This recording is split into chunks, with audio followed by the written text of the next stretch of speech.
Il y a un monde spirituel invisible, aussi réel que celui dans lequel on vit. Il est là.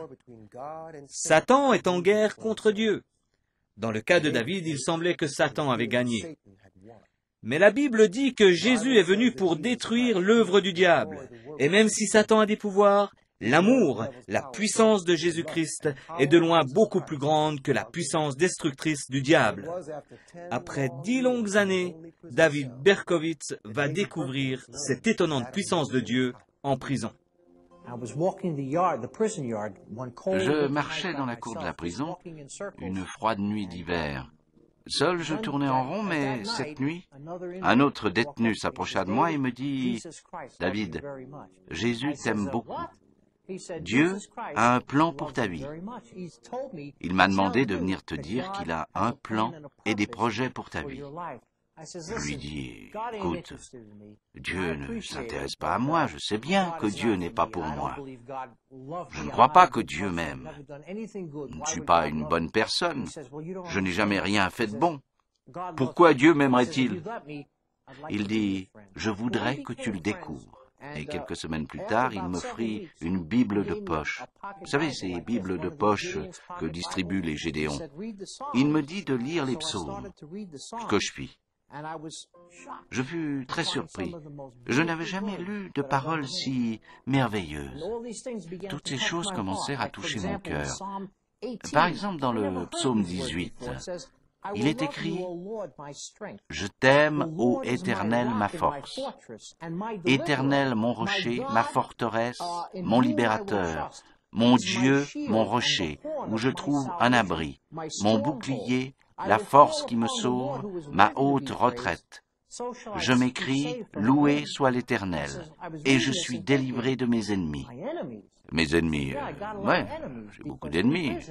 En prison, j'ai été menacé à plusieurs reprises, comme vous le savez. Je devais protéger mon territoire, et une fois, comme vous pouvez le voir, on a essayé de me trancher la gorge. C'était en 1979.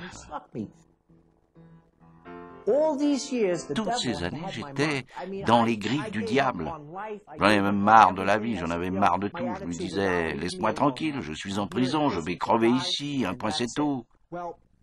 Mais c'était la période où je commençais à lire la Bible pour la première fois de ma vie. Dans le psaume 18, au verset 6 par exemple, il est écrit « Dans ma détresse, j'ai invoqué l'Éternel, et j'ai crié à mon Dieu, de son temple il a entendu ma voix, et mon cri est parvenu devant lui à ses oreilles. » Il est dit que Dieu entend. Une nuit, dans ma cellule, il était presque minuit, et je lisais la Bible. Je ne me rappelle plus le passage ni le psaume, mais soudain, je ressentis encore cette oppression venir sur moi. Comme cette chose venait sur moi, je dis à Dieu, « Tu sais, je ne peux plus supporter ça. Dieu, si tu es là, si tu veux faire quelque chose pour moi, je ne sais pas, je n'en peux plus de vivre comme je vis. Je n'en peux plus de vivre comme je vis. Je suis fatigué de tous ces tourments par lesquels je suis passé. Je n'en peux plus de toute cette haine. Je n'en peux plus de vivre alors que je sais que j'ai blessé des personnes innocentes, détruit des vies. J'en ai marre du diable. J'en ai marre d'être à côté de la plaque. Je n'ai aucune espérance. Si tu t'intéresses à moi, si tu m'entends en ce moment, aide-moi, permets-moi de t'ouvrir mon cœur. » Et dans la solitude de la nuit, j'ai commencé à pleurer. Et toutes ces mauvaises choses sortaient de moi. Je disais, « Dieu, je suis tellement désolé d'avoir vécu comme un animal.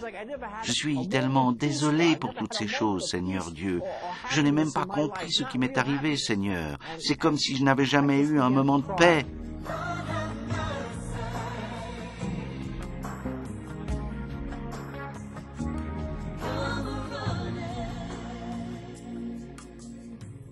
Je ne me rappelle plus exactement, mais quand je me suis relevé, l'énorme fardeau que j'avais sur les épaules avait disparu.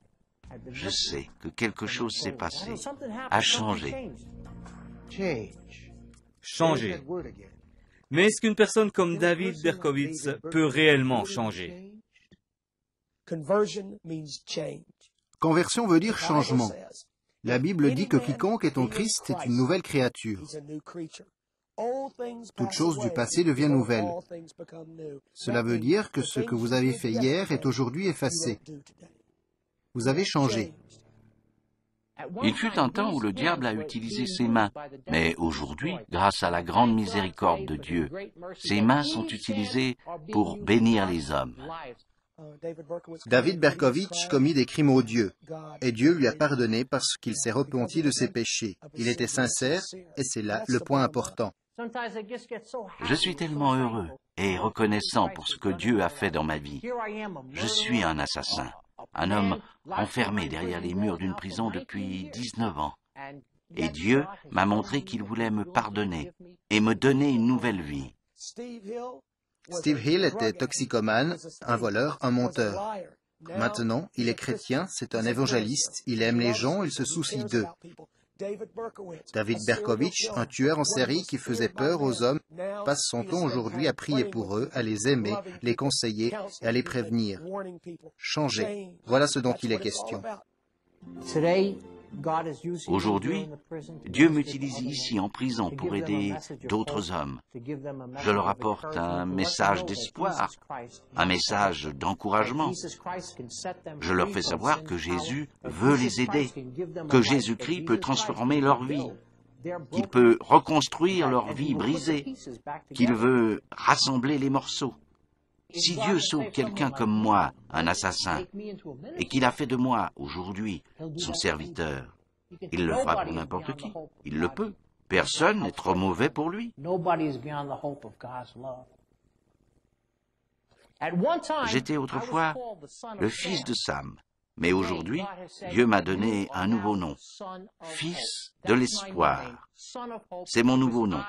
Vous savez, avec Dieu, il y a toujours de l'espoir. Nous venons d'examiner la vie de David Berkowitz, l'effroyable fils de Sam devenu chrétien. Vous dites peut-être, tant mieux pour lui, mais qu'est-ce que j'ai à voir dans tout cela? Je ne suis pas un meurtrier, je ne suis pas si mauvais que ça. Mais je me demande si Dieu voit les choses de cette façon. Si vous avez regardé l'histoire de David et que vous pensez « Ah, ce ne sont que des sottises, je ne serai jamais un assassin, je ne serai jamais un sataniste, je n'écouterai jamais le diable, personne ne va me parler de ce genre de choses. » Laisse-moi te prévenir, mon ami, ce n'est pas si simple. Tu vois, le même Lucifer, le même diable qui était après David, est aussi après toi. Le diable nous aveugle quant aux conséquences du péché. Et plus nous avançons, plus il nous devient difficile de venir à Dieu. Et si vous dites en vous-même, nous verrons demain, ou encore j'ai envie de m'amuser avant, ou toutes sortes de choses de ce genre, le diable aura une astuce pour vous. J'ai entendu toutes les excuses possibles et inimaginables par des gens qui refusent de donner leur vie à Christ.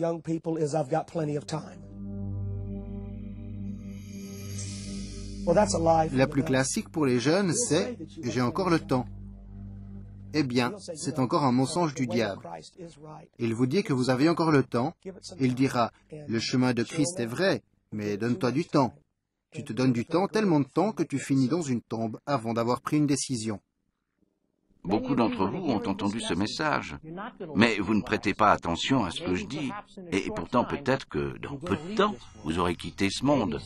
Peut-être certains d'entre vous mourront d'une mort violente dans la rue. Peut-être certains mourront d'une overdose de drogue ou encore d'un accident de la rue à cause d'un excès d'alcool.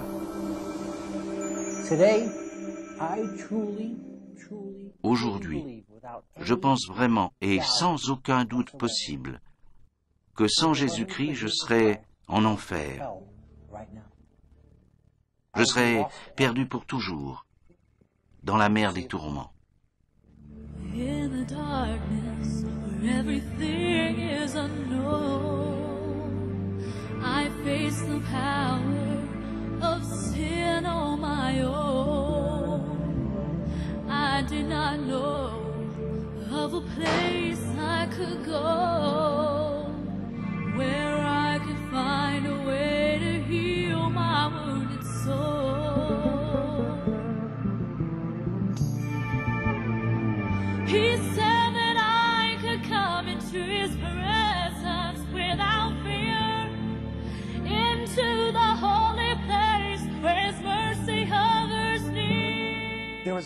Il existe un endroit où la miséricorde, le pardon sont pour toi. Peu importe ce que tu as fait, peu importe ce que tu as été, peu importe quel crime tu as commis, peu importe le péché secret que tu portes et que personne ne connaît, peu importe la chose que tu as faite dont tu es si honteux, le Seigneur peut te pardonner.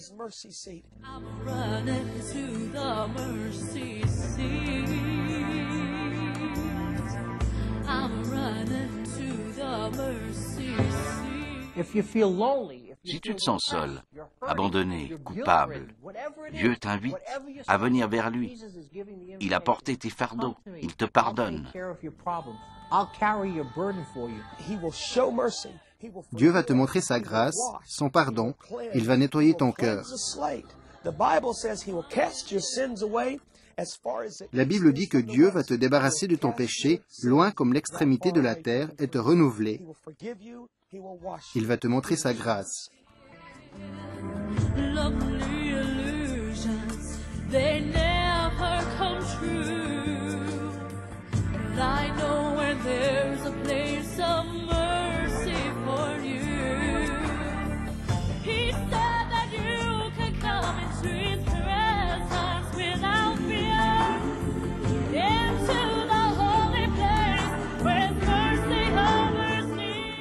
Vous savez, Dieu est venu à ma rencontre. Il est venu me chercher dans ma misère. Et quand je vois la grandeur de son amour, je me dis, Seigneur, Seigneur, pourquoi moi? Je ne le mérite pas. Il n'y a pas d'explication. Simplement, Dieu dit, je t'aime. Accepte-le, tu es mon enfant. Je t'ai pardonné, accepte-le.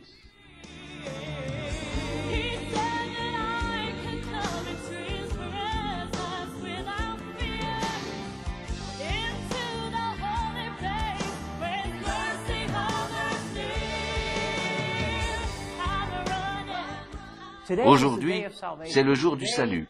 C'est le jour où Jésus-Christ aimerait vous rencontrer. Invitez-le dans votre vie. Le Seigneur veut vous racheter, personnellement.